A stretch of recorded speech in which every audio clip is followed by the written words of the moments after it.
ये सवर्णों का भी दुर्भाग्य है और अखिलेश यादव का भी दुर्भाग्य है।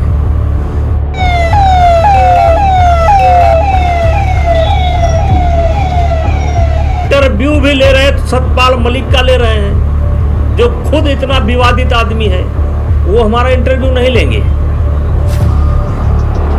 अब बुला लीजिए, हम दे देंगे। यही बता देंगे कि अपने मन को स्थिर करिए, कोई एक सब्जेक्ट चुनिए। मंजिल पर पहुंचने के लिए कहीं से शुरुआत करनी पड़ती है, तो इसका मतलब थोड़ा है कि बीच का जो है 100 किलोमीटर जंप मार करके आप पहुंच जाएंगे। पदयात्रा इतना शानदार उन्होंने किया, इतना शानदार यात्रा किया कि हम समझते हैं देश में सबसे बड़ी पदयात्रा उन्होंने किया, लेकिन जैसे बोले तैसे सत्यानाश कर दिया।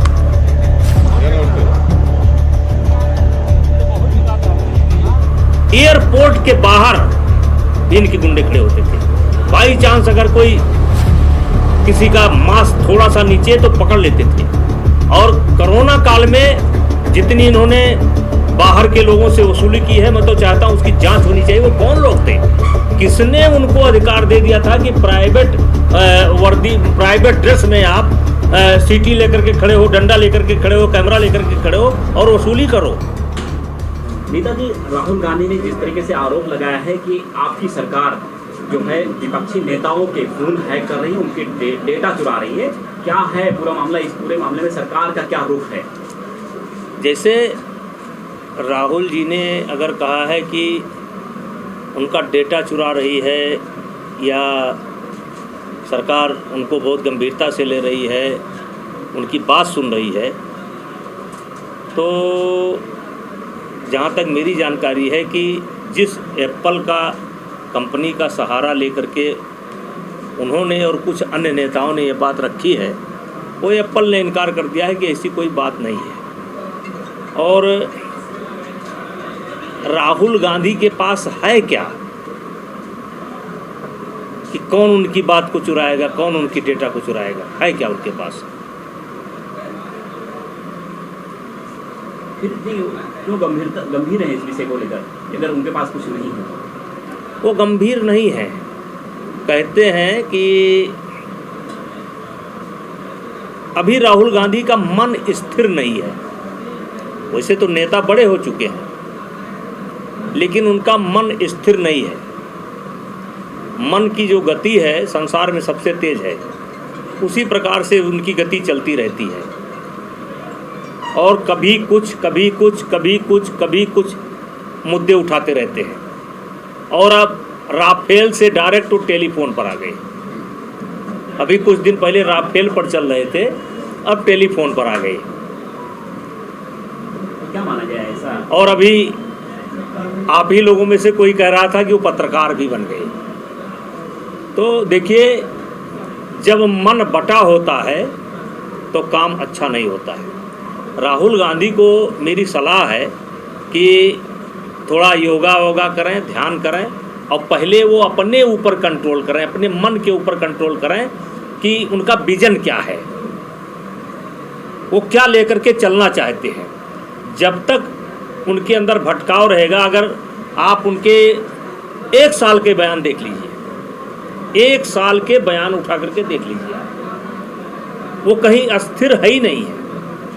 तो चाहे राजनीति का क्षेत्र हो या कर्म का क्षेत्र हो या व्यापार का क्षेत्र हो या विद्यार्थी जीवन हो, जब तक आप अस्थिर नहीं होंगे, आप अपने मन को नहीं कंट्रोल करते हैं, तब तक आप कुछ नहीं कर सकते।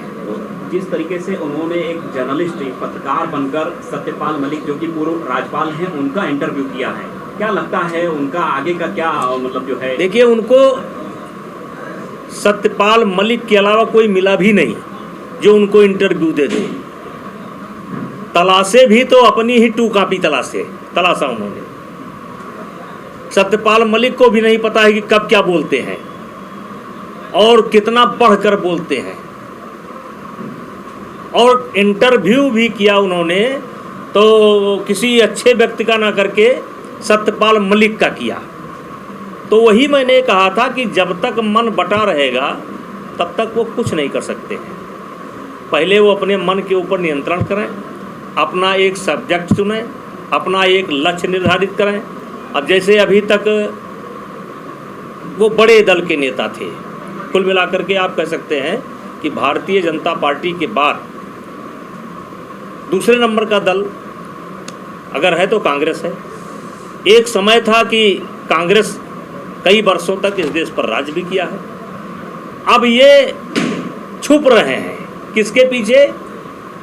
इंडिया गठबंधन बना करके लालू यादव के लड़के के पीछे छुप रहे हैं, अखिलेश के यादव के पीछे चल करके अपना भविष्य तलाश रहे हैं। इंटरव्यू भी ले रहे हैं तो सतपाल मलिक का ले रहे हैं, जो खुद इतना विवादित आदमी है, जो गंभीरता से बात नहीं करता है।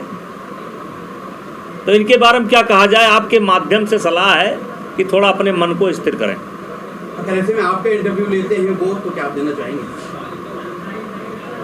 वो हमारा इंटरव्यू नहीं लेंगे, अब बुला लीजिए, हम दे देंगे। यही बता देंगे कि अपने मन को स्थिर करिए, कोई एक सब्जेक्ट चुनिए। मंजिल पर पहुंचने के लिए कहीं से शुरुआत करनी पड़ती है, तो इसका मतलब थोड़ा है कि बीच का जो है 100 किलोमीटर जंप मार करके आप पहुंच जाएंगे। आप देखिए, मैं गंभीरता से कह रहा हूँ, हो सकता मैं अपनी बात को ना कह पा रहा हूँ, लेकिन साल 2 साल के अंदर देख लीजिए उन्होंने जितने भी विषय उठाए, कभी कुछ कभी कुछ कभी कुछ, कभी प्यार बांटते हैं, कभी नफरत बांटते हैं। पदयात्रा इतना शानदार उन्होंने किया, इतना शानदार यात्रा किया कि हम समझते हैं देश में सबसे बड़ी पदयात्रा उन्होंने किया, लेकिन जैसे बोले तैसे सत्यानाश कर दिया। जब केजरीवाल को लेकर क्या कहें? केजरीवाल ये कह रहे हैं कि जब चुनाव आता है तब ईडी हमारे पास नोटिस देती है। अब 4 राज्यों में विचार है कि वो 4 राज्यों में चुनाव लड़ने ना चाहें। देखिए, केजरीवाल अब सिर्फ ये चाहते हैं कि उनको गिरफ्तार किया जाए। ये ईडी नहीं चाहती है, चाहती है कि नहीं चाहती मेरे पास जवाब नहीं। केजरीवाल चाहते हैं कि उनको गिरफ्तार किया जाए, क्योंकि जिस तरीके से उन्होंने दिल्ली की जनता को बेवकूफ़ बनाया और जिस तरीके से शराब घोटाला तो आप छोड़ दीजिए, मैं आपसे प्रश्न करता हूं कि क्या कोरोना काल के अंदर आप लोग कोई दिल्ली गए थे? अगर गए होंगे तो बाहर के नंबर के गाड़ियों पर उनके गुंडे किस प्रकार से टूटते थे, किस प्रकार से मारपीट करते थे, किस प्रकार से जुर्माना वसूलते थे। हर चौराहे पर इन्होंने, पुलिस नहीं खड़ी होती थी, इनके कार्यकर्ता खड़े होते थे, इनके गुंडे खड़े होते थे, इनके बाउंसर खड़े होते थे हर बॉर्डर पर। एयरपोर्ट के बाहर भी इनके गुंडे खड़े होते थे। बाई चांस अगर कोई किसी का मास्क थोड़ा सा नीचे तो पकड़ लेते थे। और कोरोना काल में जितनी इन्होंने बाहर के लोगों से वसूली की है, मैं तो चाहता हूं उसकी जांच होनी चाहिए। वो कौन लोग थे, किसने उनको अधिकार दे दिया था कि प्राइवेट वर्दी, प्राइवेट ड्रेस में आप सीटी लेकर के खड़े हो, डंडा लेकर के खड़े हो, कैमरा लेकर के खड़े हो और वसूली करो और रसीद काटो। ये बहुत फराडिया आदमी है, ये दिल्ली का दुर्भाग्य था। और लेकिन फराड बहुत दिन तक चलता नहीं है, झूठ बड़ी तेजी से चलता है, लेकिन उतने जल्दी समाप्त होता है। आप याद करिए अन्ना का आंदोलन, उनका विजन क्या था, उसी आंदोलन से पैदा हुए। आज क्या अन्ना का कोई चित्र भी नहीं लगा होगा इनके घर में? और ऐसा मजाकिया आदमी, इतना कोई विभाग ही नहीं लिया, लेकिन मान लिया। सोचता था विभाग नहीं लेंगे तो बच जाएंगे, और मान लिया। तो भैया वो चाहता है कि उसको गिरफ्तार किया जाए, क्योंकि आज जो उसका बयान है कि हम नहीं जाएंगे ईडी के सामने, हम प्रचार में जाएंगे, वो सिर्फ ये चाहता है कि ईडी गिरफ्तार कर ले। अच्छा, इंडिया गठबंधन को लेकर जिस तरीके से करता धरता नीतीश थे, अब नीतीश बैक हो रहे हैं। अखिलेश यादव ये कह रहे हैं कि अगर गठबंधन में हम हुए तो फिर 60 सीटों पर चुनाव लड़ेंगे, नहीं तो 65 पे, नहीं तो फिर 80 सीटों पर चुनाव लड़ेंगे। तो गठबंधन में कितनी खींचतान है? देखिए, मैंने पूर्व में भी मैं ये कह चुका हूँ कि ये गठबंधन राष्ट्र हित का गठबंधन नहीं है, ये परिवार हित का गठबंधन है। इस समय राष्ट्र में कोई ऐसा संकट नहीं आया है। आज भी जितने सर्वे आप लोग कर रहे हैं या मीडिया के माध्यम से कर रहे हैं, उसमें लोकप्रियता का पैमाना मोदी जी का ही भारी है। और आज तक कोई 50% पर भी कोई लीडर नहीं पहुंच रहा है। अगर मान लीजिए मोदी जी का 60% है तो 30% पर भी कोई नहीं पहुंच रहा है। कोई 13 पर रुक जा रहा है, कोई 11 पर रुक जा रहा है, कोई 7 पर रुक जा रहा है, कोई 3 पर रुक जा रहा है, कोई 2 पर रुक जा रहा है, कोई 1.5 पर रुक जा रहा है। कुल मिलाकर के मोदी जी की विश्वसनीयता और स्वीकार्यता अभी समाज में है। और ये जो गठबंधन बना है, ये शुद्ध वंशवादी जो दल हैं उनका अस्तित्व कैसे बचा रहे, उन लोगों ने ये गठबंधन बनाने का प्रयास किया है। और मैं पहले दिन से कायम हूँ अपनी बात पर, क्योंकि मैंने कहा था कि जब तक ये लीडर नहीं घोषित करते, लीडर घोषित कर दें, नेतृत्व कौन करेगा।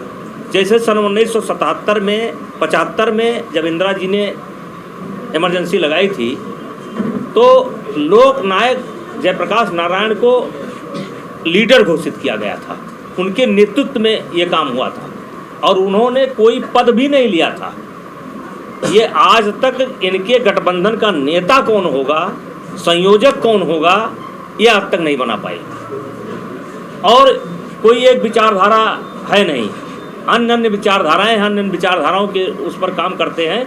तो मेरा अभी तक मानना है और कि ये गठबंधन बनेगा नहीं, और बनेगा तो चलेगा नहीं। नेताजी, अखिलेश यादव की पीडीए यात्रा को लेकर क्या कहेंगे? पिछड़ा दलित अल्पसंख्यक मुस्लिम की यात्रा कर रहे हैं, श्रवणों का नाम नहीं लिया गया है, तो कैसी राजनीति है? ये दुर्भाग्य है, ये सवर्णों का भी दुर्भाग्य है और अखिलेश यादव का भी दुर्भाग्य है। क्योंकि ये भी भारत जोड़ो यात्रा की तरफ फ्लॉप होगा क्या? साइकिल यात्रा जो चल रही है, आप इस देश में किसी को छोड़कर नहीं चल सकते। दुनिया कहाँ से कहाँ पहुँच गई है। मोदी जी ने भी नारा दिया था, सबका साथ, सबका विकास, सबका विश्वास। आप कैसे छोड़ करके चल सकते हैं? विपक्ष को यूँ क्यों कहना पड़ता है कि जब भी मोदी या अडानी के खिलाफ बोलेंगे तो सीधा जेल में उसको जाना पड़ता है? ऐसा क्यों विपक्ष का एक माइंडसेट बन गया है? देखिए, सबके अपनी अपनी पीड़ा है, सबकी अपनी अपनी कमजोरियां हैं, और उस नब्ज को जब कोई संस्था दबाएगी तो मोदी जी के अलावा इनको कोई बहाना नहीं मिलता है। आपने कहा सबका साथ, सबका विकास की बात करती है बीजेपी। ऐसे में देवरिया कांड में सिर्फ एक समुदाय से जब मिलकर आती है भारतीय जनता पार्टी, तो विपक्ष आरोप लगाता है कि भारतीय जनता पार्टी सिर्फ एक समुदाय की राजनीति करती है। ये गलत कह रहे हैं आप, ये गलत कह रहे हैं। देवरिया कांड पर हमारा बयान देख लीजिए आप, देवरिया कांड पर हमारा बयान देख लीजिए। जो लोग मिलने गए थे वो एक समुदाय के, मेरा बयान आप देख लीजिए आप।